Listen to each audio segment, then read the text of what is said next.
মুহাম্মদকে কি করে দুনিয়া থেকে বিদায় করে দেওয়া যায়? জোরে কোন নাউজুবিল্লাহ। সকলে বসে পরামর্শ করতেছেন। এমন টাইমে মিস্টার ইবলিস শয়তান একজন বৃদ্ধ লোকের সুরত ধরে সুন্দর পোশাক পরে ওই দারুণ নদুয়ার গেটের সামনে এসে দাঁড়ায়া যায়। ডাকদা বলে, আপনি কে, এখানে কি চান?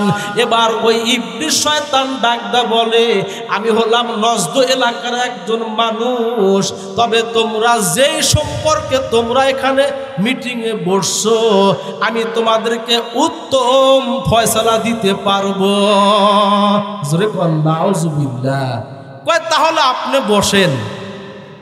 মিস্টার শয়তান ইবলিস বসে পড়ছে মানুষের সুরতে। এবার মতামত নেওয়া হলো কি করা যায়। কিতাবের ভিতরে আসছে, আবুল বহতারি ডাক দেয়, কয় মুহাম্মদকে তো এমনি মুহাম্মদকে দমানো যাবে না। মুহাম্মদকে এবং কোরআনকে ঠেকাইতে হইলে, মুসলমানদেরকে ঠেকাইতে হইলে আমাদের একটা কাজ করা লাগবে, মুহাম্মাদের পায়ে বেরি দিয়ে আটকা রাখতে হবে। জোরে কোন নাউজুবিল্লাহ। আবুল বহতারি সিদ্ধান্ত দিল যে নবী মুহাম্মাদের পায়ে হাতে বেরি দিয়ে আটকা রাখো, তাহলে কোনো ব্যক্তি আর মুসলমান হবে না। আবুল আসওয়াদ একজন ব্যক্তি দ্বারা গেল, ডাকতে বলে, না, মুহাম্মাদকে যদি আমরা বেরি দিয়ে হাত পায়ে বেরি দিয়ে যদি আমরা এখানে যদি বন্দি রাখি, মুহাম্মাদের গোষ্ঠীর লোক আছে, মুসলমানরা আছে, সকলে মুহাম্মাদকে এখান থেকে ছাড়ায় নিয়ে যাবে, এটা করা যাবে না। কয় তাহলে কি করা যায়? একজন ব্যক্তি ডাক, আবুল আসওয়াদ নামক ব্যক্তি ডাকদা বলে, শোনেন, একটা মাত্র পদ্ধতি আছে, মুহাম্মাদকে এই দেশ থেকে তাড়ায়া দেওয়া লাগবে। জোরে কোন নাউজুবিল্লাহ। কয় মুহাম্মাদকে এই মক্কা থেকে তাড়া দিলেই খালাস, আর কেউ মুসলমান হবে না। কয় না, এটাও ঠিক না। এবার আবু জেহেল ডাকদা বলে, আমার মতে মুহাম্মাদকে বিতাড়িত করা নয়, আমার একটা সিদ্ধান্ত হলো, এই মুহাম্মাদকে আমরা মক্কার প্রত্যেকটা গোষ্ঠীর মানুষ একজন মানুষ নিয়ে আমরা মুহাম্মাদকে আমরা হত্যা করব। জোরে কোন নাউজুবিল্লাহ। নবীকে তারা হত্যা করতে চায়। আল্লাহ দেখেন না? কথা বলেন। আল্লাহ সব দেখতেছেন। কত বড় সাহস! এবার ইবলিস ডাকদা বলে, ঠিক আছে, আবু জেহেলের কথা ঠিক আছে, মুহাম্মাদকে আমরা একযোগে মুহাম্মাদের গায়ে আমরা আক্রমণ করব। জোরে কোন নাউজুবিল্লাহ। ও মুসলমান ভাইরা, কি করা যায়? এবার আবু জেহেল ডাকদা বলে, কে আসো মুহাম্মাদকে হত্যা করতে? এমন কেউ কোন যুবক আসো যে ব্যক্তি মুহাম্মাদকে হত্যা করতে পারবে, যে ব্যক্তি মুহাম্মাদের কাল্লা এনে জমা দিতে পারবে, তাকে মক্কার 100 লাল উট পুরস্কার দেওয়া হবে। জোরে কোন নাউজুবিল্লাহ। এবার ওমর তখন মুসলমান হয় নাই। ওমর ডাকতে বলল, মামা। আবু জেহেলকে কি কইল? কয়, মামা, এই কাজ আমি ওমর ছাড়া এই মক্কার জমিনে আর কেউ নাই। জোরে কোন নাউজুবিল্লাহ। কয়, মামা, এই যে খোলা তরবারি নিয়ে আমি চললাম, যতক্ষণ পর্যন্ত মুহাম্মাদের কল্লা আমি না কাটতে পারবো, আমি ওমর ফিরে আসবো না। এবার ওমর একটা খোলা তরবারি নিয়ে চলছে মুহাম্মাদুর রাসূলুল্লাহকে হত্যা করার জন্য। রাস্তার মধ্যে দেখা হলো নাঈম ইবনে আব্দুল্লাহর সাথে। ডাকদা বলে, ভাই ওমর, তোমার চেহারা তো এত খারাপ, তোমার রক্ত চক্ষু দেখা যাচ্ছে, কাকে তুমি হত্যা করতে যাও? ওমর ডাকদা কয়, এই যে আব্দুল্লাহর পুত্র মুহাম্মদকে আমি হত্যা করব। জোরে কোন নাউজুবিল্লাহ। মুহাম্মদকে হত্যা করা এত সহজ না। জোরে কোন সুবহানাল্লাহ। কই, তোর কথার ভাব বেশি ভালো না, তুই মনে হয় মুহাম্মাদের দলভুক্ত হইছস। জোরে কোন সুবহানাল্লাহ। কয় সেটা পরের কথা, আমি পারবো না। কয় না, কয় তোমার ইন্টারভিউ নিব, তুমি আমার এই বকরির এই ছাগলের বাচ্চাকেও তুমি ধরতে পারবা না। জোরে কোন আল্লাহু আকবার। ঐতিহাসিকগণ লেখেন, তাফসীরের কিতাবের ভিতরে আসছে, ওমরের রাগ বেড়ে গেল। ওমর হাতের ভিতরে তরবারি নিয়ে নাইমকে ডাকতে বলো, নাইম কোন ছাগলের বাচ্চাটা ধরবে একটু বলো। নাইম ইবনে আব্দুল্লাহ কয়, ওই যে ছাগলের বাচ্চাটা দেখা যায় ওইটা তুমি ধরে দেখা দাও। এবার ওমর যাচ্ছে ছাগলের বাচ্চা ধরার জন্য, যতই ওমর দৌড়ায় ছাগলের বাচ্চা আরো স্পিডে দৌড়াইয়া যায়। জোরে কোন সুবহানাল্লাহ। চলতে চলতে ওমর ক্লান্ত হয়ে গেল। এক পর্যায়ে তার নাইম ইবনে আব্দুল্লাহকে ডাকতে কয়, ঠিক আছে তুই থাক, চলে গেলাম। ডাকতে বলে, না এত বড় সাহস তোমার হয় নাই, তুমি যাচ্ছ মুহাম্মদকে হত্যা করতে, তুমি আগে তোমার বাড়ির ঠিকানা নাও, তুমি আগে তোমার বাড়ির খোঁজ খবর নাও। দেখো তোমার বোন ফাতেমা মুসলমান হয়ে গেছে। জোরে কোন আল্লাহু আকবার। ওমরের বাধা হয়ে গেছে, কি ব্যাপার, রাগের মাত্রা আরো বাইরে গেছে। কয় কি কইলি নাইম? কয় এই ঘটনা। কয় ঠিক আছে আগে যাই আমার বোনের বাড়িতে। ওমর চলল, হাতের ভিতরে তরবারি নিয়ে ওমর চলছে তার বোনের বাড়ি। গেটের ভিতরে যে যায় এমন একটা ঝংকার সুরে একটা আওয়াজ দিছে, ফাতেমা দরজা খোলো। এবার ফাতেমা বুঝতে পারলো আমার ভাই ওমর এসেছে, হয়তো সে কোনো সত্য কোনো সন্ধান পেয়েছে। ডাকতে বলে, তুমি দরজা খুলে দাও ফাতেমা।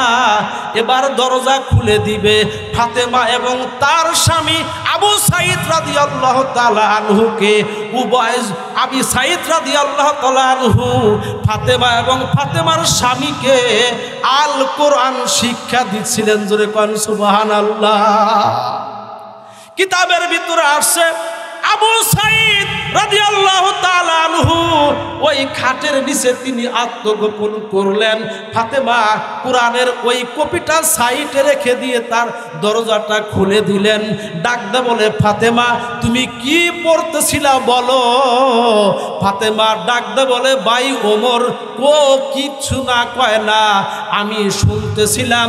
কয় শোনো ওমর আমার ভাই শোনো, আমি পরিষ্কার ভাষায় ঘোষণা দিচ্ছি, আমি এবং আমার স্বামী মুহাম্মাদের হাতে হাত দিয়ে পড়েছি, আশহাদু আল্লাহ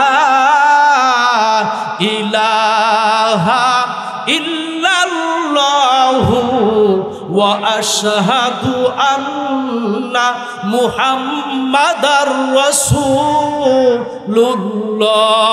জোরে কোন আল্লাহু আকবার। ওমর চিন্তায় পড়ে গেল, ডাকতে বলে, কি ব্যাপার, তোমাদেরকে কে সাহস দিল আমার অনুমতি ছাড়া তোমরা ইসলাম গ্রহণ করলা? ফাতেমা ডাকতে বলে, ভাই আমাকে তো মরতেই হবে, যিনি আমাকে হায়াত দিয়েছেন যেই আল্লাহ, আমি ওই আল্লাহকে মানবো, আমি কোনো মূর্তি পূজা করতে পারবো না। আমি কোরআন তিলাওয়াত করতেছিলাম। এবার ওমর রাগান্বিত হয়ে ফাতেমাকে ডাকতে বলে, ও তোর স্বামীকে ডাক দে। আবু সাঈদ এবার ওই খাটের নিচ থেকে বেরিয়ে আসলো। আবু সাঈদকে ডাকতে বলে, তুমি ইসলাম ছাড়বে কিনা বলো। কয় না না, আমার জীবন চলে যেতে পারে কিন্তু আমি ইসলাম ছাড়বো না। ওমর কি করলেন, হাতের ভিতরে লাঠি নিয়ে চাবুক ছিল, চাবুক দিয়ে তার বোন ফাতেমাকে সপাং সপাং করে যখন তাকে আঘাত করতেছিল, একবার ফাতেমাকে আঘাত করে, একবার ফাতেমার স্বামীকে আঘাত করে, স্বামীকে ঠেকা দেয়। ফাতেমা তার ভাইকে ডাকতে বলে, ভাই আমার, আমি তোমার বোন হই, তুমি আমার হত্যা করে ফেলো, তুমি আমার স্বামীকে আর মারিও না। ও মুসলমান ভাইরা, ওমর একটু মানে না, ফাতেমার গায়ে আঘাত করতেছে। এক পর্যায়ে চামড়ার মোজা হাতের ভিতরে ছিল ভাই, ফাতেমার গালের ভিতরে এমন জোরে একটা চপেটাঘাত করলো, ফাতেমার গাল ছিঁড়ে রক্ত ধর ধর করে পড়তেছে।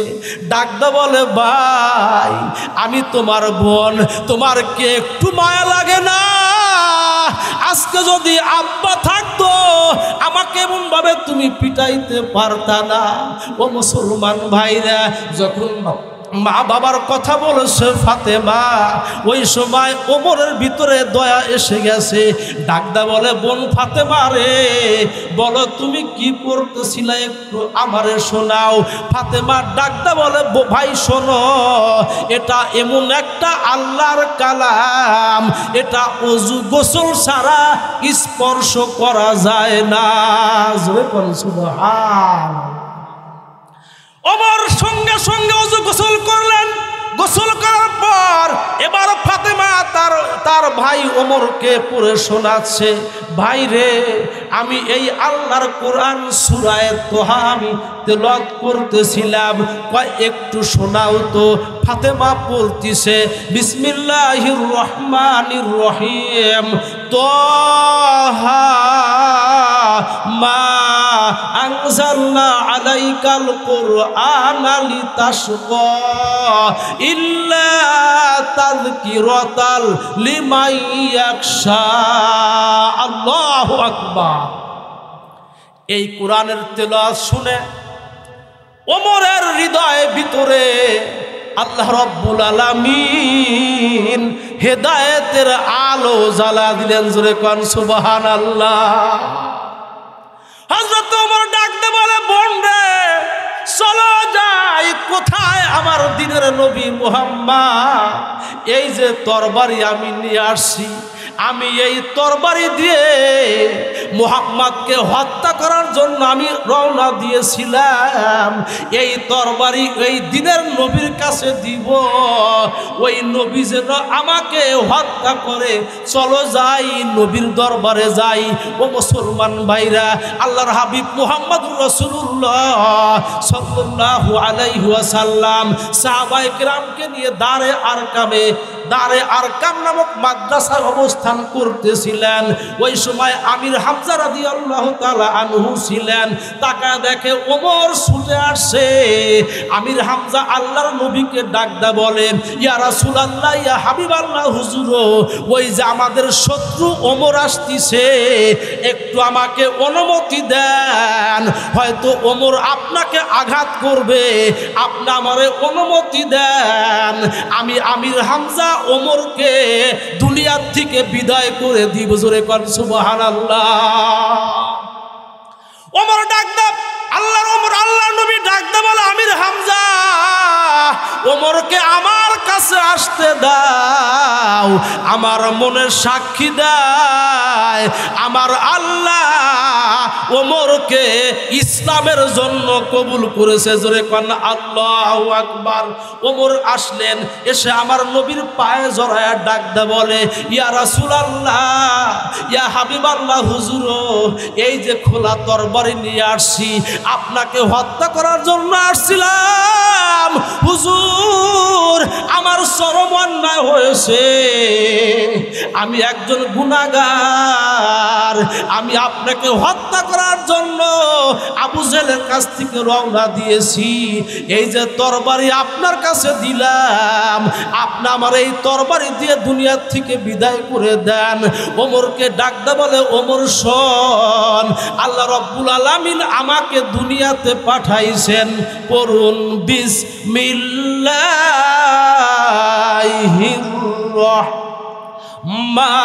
রহমানির রহিম, ওয়ামা আরসালনাকা ইল্লা রাহমাতাল লিল আলামিন। নবীজি বললেন, ওমর শোনো, আল্লাহ আমাকে সারা বিশ্বের জন্য রহমত কইরা পাঠাইছেন। জোরে কোন সুবহানাল্লাহ। ওমরকে ডাক দে বলে, ওমর আসো, তোমার স্থান আমার পায়ের নিচে না, তুমি আসো ওমর। নবীজি ওমরকে বুকে নিয়ে জড়ায়া ধরে বুকে নিলেন। ওমর রাদিয়াল্লাহু তাআলা আনহু মুসলমান হওয়ার পর আল্লাহর নবীকে ডাক দা বললেন, ইয়া রাসূলুল্লাহ, আমি তো জানি, তারপরেও আমি আপনাকে প্রশ্ন করি, আপনি যেই কোরআন নিয়ে আসছেন কোরআন সত্য কিনা? নবী আমার ডাক দা বলে, ওমর, এই কোরআন সত্য, আল্লাহর বাণী। নবী আমার ডাক দা বলে, আপনি যে নামাজ পড়ছেন কার জন্য? কয় আল্লাহর জন্য। খানায়ে কাবা কার ঘর? কয় আল্লাহর ঘর। কয় খানায়ে কাবা যদি আল্লাহর ঘর হয়, ইয়া রাসূলুল্লাহ, আমি ওমর এই মুহূর্তে ঘোষণা দিচ্ছি, আজকে থেকে আমরা আর গোপনে আল্লাহর ইবাদত করব না। চলেন যাই আমরা খানায়ে কাবার সামনে দাঁড়ায় যাব, ওখানে গিয়ে আল্লাহু আকবার আওয়াজ দিব। জোরে কোন নারায়ে তাকবীর। ওমর ডাকদা বলেন, আমি আল্লাহু আকবারের আওয়াজ দিয়ে খানায়ে কাবার সামনে দিয়ে খানায়ে কাবার ভিতরে আমরা প্রকাশ্য আল্লাহর ইবাদত করতে চাই।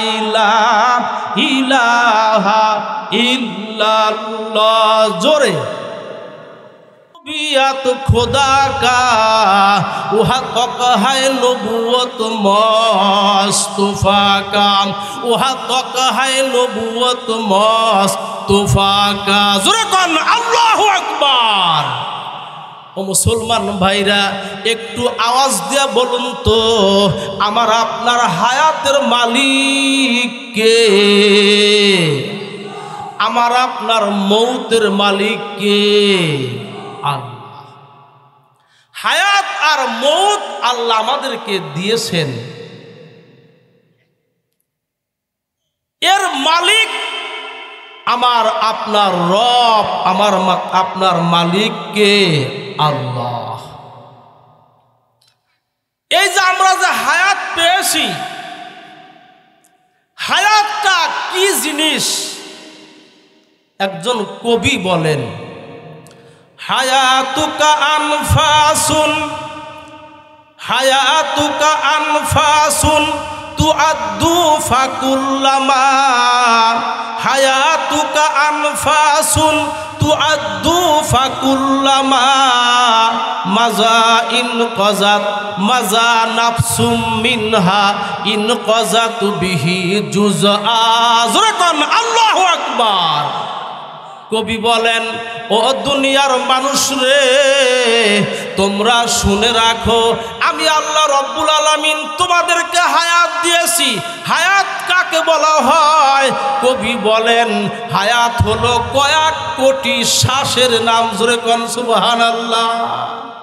হায়াত হলো কয়েক কোটি শ্বাস প্রশ্বাসের নাম। জোরে কোন আল্লাহু আকবার। এই শ্বাস নিঃশ্বাস বন্ধ হয়ে গেলে আমি আপনার লাশ। জোরে কোন ঠিক কিনা? আল্লাহ রাব্বুল আলামিন দুনিয়ার বুকে আমাদেরকে যে প্রেরণ করেছেন একটা টার্গেট দিয়া না, কথা বলেন। আপনি যদি এখান থেকে সিরাজগঞ্জ যান অথবা আপনি ঢাকা যাবেন, চট্টগ্রাম যাবেন, আপনার কোনো টার্গেট থাকে কি না? কথা বলেন বাবা। উদ্দেশ্য থাকে। ঠিক আল্লাহ রাব্বুল আলামিন আমাকে আপনাকে দুনিয়ার বুকে যে প্রেরণ করেছেন তার একটা টার্গেট, একটা উদ্দেশ্য আছে। জোরে কোন ঠিক কিনা? সেই টার্গেটটা কি? আল্লাহ রাব্বুল আলামিন সূরা জুমারের ভিতরে আল্লাহ বলেন, বিসমিল্লাহির রহমানির রহিম, ওয়ামা খলাকতুল জিন্না ওয়াল ইনসা ইল্লা লিয়াবুদুন। আল্লাহু আকবার। আল্লাহ বলেন, ও দুনিয়ার মানুষেরা, ও আমার বান্দা বান্দিরা, তোমরা শুনে রাখো, আমি আল্লাহ রব্বুল আলামিন মানব জাতি এবং জিন জাতিকে একমাত্র আমি আল্লাহর দাসত্ব করার জন্য বানাইছি। জোরে কোন মারহাবা। সমস্ত মুফাসসিরিনে কেরাম একমত, লিয়াবুদুনের তাফসীর করেছেন আইলিয়া আরিফুন। আল্লাহ রাব্বুল আলামিন আমাকে আপনাকে দুনিয়াতে কি জন্য প্রেরণ করেছেন? আমি আপনি যেন দুনিয়ার বুকে এসে আপনি যেন আপনার আল্লাহর পরিচয় লাভ করতে পারি। জোরে কোন ঠিক কিনা? আল্লাহকে পাওয়ার জন্য, আল্লাহর পরিচয় লাভ করবার জন্য আল্লাহ দুনিয়াতে পাঠাইছেন। ইবাদত করব কতক্ষণ? ও মুসলমান ভাইরা, সূরা বাকারার প্রথম রুকুতে আল্লাহ রাব্বুল আলামিন বলেন, বিসমিল্লাহির রহমানির রহিম, ইয়া আইয়ুহান নাসু উবুদু রাব্বাকুমুল্লাযী খলাকাকুম ওয়াল্লাযীনা মিন ক্বাবলিকুম লাআল্লাকুম তাত্তাকুন।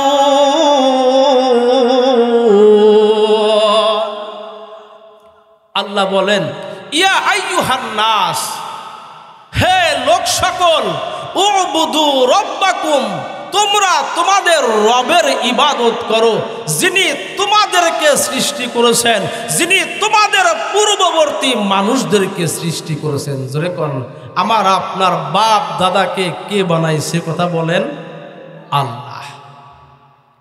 কেন? লাআল্লাকুম তাত্তাকুন, যাতে তোমরা খোদা ভীতি অর্জন করতে পারো, যাতে তোমরা আমি আল্লাহকে ভয় করতে পারো। ও মুসলমান ভাইরা, আমি আপনি ভয় করব কাকে? কথা বলেন, কাকে ভয় করব? আল্লাহ। জোরে বলেন, কাকে ভয় করব? আল্লাহকে। লা নাখাফু আমেরিকা, লা নাখাফু রাশিয়া, আমরা আমেরিকাকে ভয় করব না, আমরা রাশিয়াকে ভয় করব না, আমরা হলাম মুসলমান, আমরা একমাত্র ভয় করব আল্লাহকে। জোরে কোন ঠিক কিনা? আমরা আমেরিকাকে ভয় করি না, মুসলমানরা লন্ডনকে ভয় করে না, মুসলমানরা ভারতকেও ভয় করে না। জোরে কোন ঠিক কিনা? মুসলমানের জীবন দিয়েছে আল্লাহ, আল্লাহকে মুসলমানরা মেনে নিয়েছে।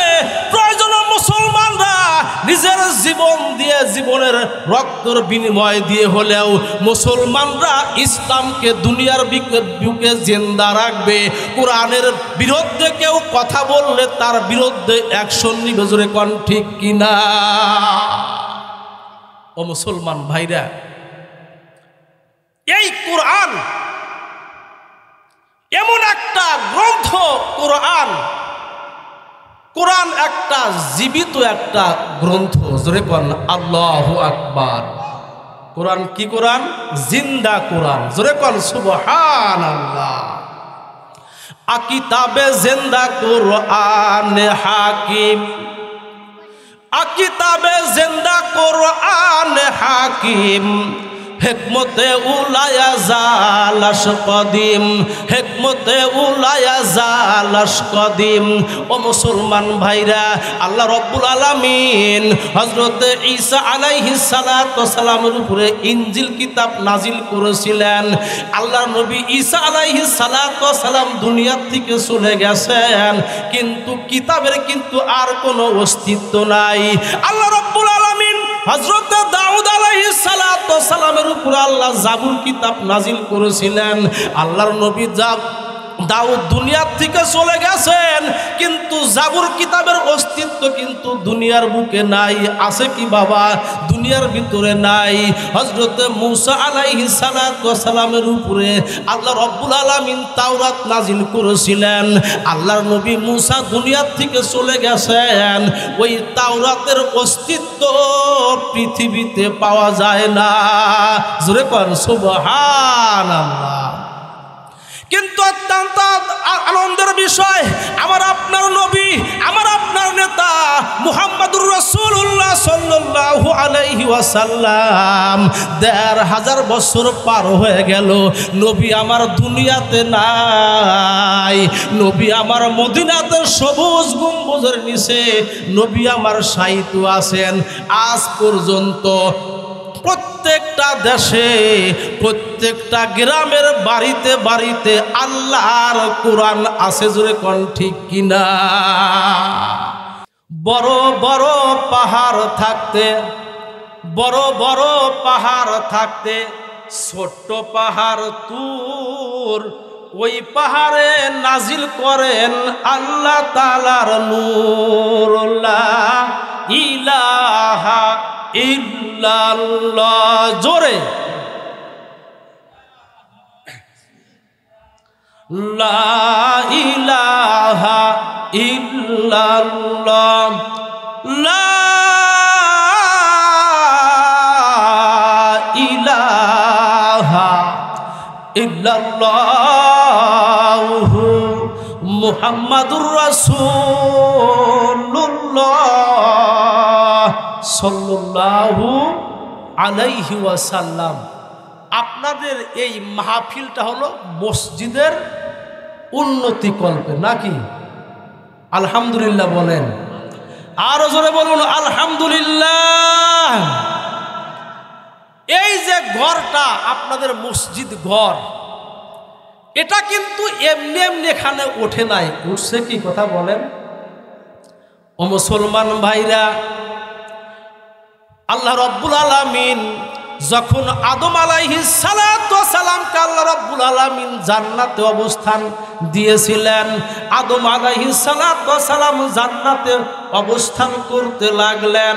আদমের একা একা ভালো লাগে না, কি একা একা ভালো লাগে না। একবার জান্নাতের উত্তর দিকে যায়, আবার দক্ষিণ দিকে যায়, কোনো মানুষ নাই। আল্লাহর নবী আদম নিঃসঙ্গতা বোধ করলেন, ভালো লাগে না। ও মুসলমান ভাইরা, আমার আপনার অন্তরের খবর জানে কে? কথা বলেন আল্লাহ। আল্লাহ বুঝতে পারলেন যে আদমের একা একা ভালো লাগছে না। আমাদের কি ভালো লাগে? যদি বউ, যদি বাবি, যদি শ্বশুরবাড়ি, আপনার শ্বশুরবাড়ি যায়, বাড়িতে আপনার ছেলে মেয়ে কেউ নাই, ভালো লাগে? কথা বলেন ভালো লাগে? একবার ঘরের ভিতরে যাই আবার আসি, ভালো লাগে না। তো আদম ছটফটানি রোগ উঠে গেছে, কি ছটফটানি রোগ, ভালো লাগে না। আল্লাহ রাব্বুল আলামিন বুঝতে পারলেন, তাফসিরে কিতাবের ভিতরে আসছে আল্লাহ রাব্বুল আলামিন আদম নবীর চোখের ভিতরে, ওই জান্নাতের ভিতরে মুহূর্তের ভিতরে ঘুম দিয়া দিলেন। জোরে কন্যা আল্লাহু আকবার। আদম আলাইহিস সালাতু ওয়াস সালাম ঘুমায় গেছে। ঘুমের মাঝে আল্লাহ রাব্বুল আলামিন কুদরতি ভাবে আল্লাহ রাব্বুল আলামিন আদম নবীর বাম পাজরের এই হাড় থেকে আমার আপনার আদিমাতা হাওয়া আলাইহিস সালাতু ওয়াস সালামকে বানাইলেন। জোরে কোন আল্লাহু আকবার। বানায়া এই 2-1 ফিট দূরে রাখছে। পরমা সুন্দরী, বিশ্ব সুন্দরী মা হাওয়া। জোরে কোন সুবহানাল্লাহ। আদম আলাইহিস সালাতু ওয়াস সালামের ঘুম ভাঙে আছে। কি ঘুম? তাকা দেখে, ওরে বাবারে চেহারা রে। আদম, বাবা আদম সামনের দিকে হাত বাড়াইছে। জোরে কোন সুবহানাল্লাহ। আল্লাহ কয় স্টপ, একটু দেরি করো, এটা তোমার জন্যই। জোরে কোন সুবহানাল্লাহ। তবে একটু দেরি হবে। কেন? আল্লাহ জানতে চাই, যদি আমার ওই সাথী হয়, যদি আমার ওই সঙ্গী হয়, তাকে ধরতে দোষ কোথায়? জোরে কোন সুবহানাল্লাহ। আদম আলাইহিস সালাতু ওয়াস সালামকে আল্লাহ রাব্বুল আলামিন বললেন, তোমাকে যে আমি মালিক বানায় দিব, এই হাওয়াকে তোমার দিল মোহর দাও। কয় দিল মোহর কোথায় পাবো? এখানে তো কোনো টাকা পয়সা নাই। আল্লাহ বললেন, শোনো আদম, আমি আমার নবী, আমার হাবিব মুহাম্মদুর রাসূলুল্লাহ সাল্লাল্লাহু আলাইহি ওয়াসাল্লামকে আখিরি জামানার নবী, সর্বশেষে আমার বন্ধুকে দুনিয়াতে প্রেরণ করব। আমার নবীর প্রতি তুমি 17 বার অথবা 18 বার দরুদ শরীফ পড়ো, তোমার জন্য এটাই দিল মোহর। জোরে কোন সুবহানাল্লাহ। আদম নবী দিল মোহর দরুদ শরীফ পড়ার পরে আদম হাওয়া একসাথে হয়ে গেলেন। জোরে কোন সুবহানাল্লাহ। এদিকে আল্লাহ বলে দিলেন, জান্নাতের সব ফল ফ্রুট খাইতে পারবা, ওয়ালা তাকরাবা হাযিহি শাজারাতা ফাতাকুনা মিনাজ জালিমিন। বললো যে সব গাছের ফল খাইতে পারবা, তবে সাবধান, ওই যে গাছ দেখা যায় ওই গাছের ফল খাওয়া তো দূরের কথা, ওই গাছের নিকটেও যাইবা না। জোরে কোন সুবহানাল্লাহ। আল্লাহ বলে দিছে মা হাওয়া এবং আদম জান্নাতে থাকে, জান্নাতের ফল ফুট খায়। জান্নাত কত সুন্দর জায়গা, জোরে কোন সুবহানাল্লাহ। জান্নাতে ফল ফুট খায়, কিন্তু ওই যে শয়তানকে তো আল্লাহ জান্নাত থেকে কি দিছে, বের করেই দিছে। শয়তান তো শত্রু লাগাই আছে, কেমনে জান্নাত থেকে আদমকে বের করা যায় এই চক্রান্ত শুরু করে দিছে।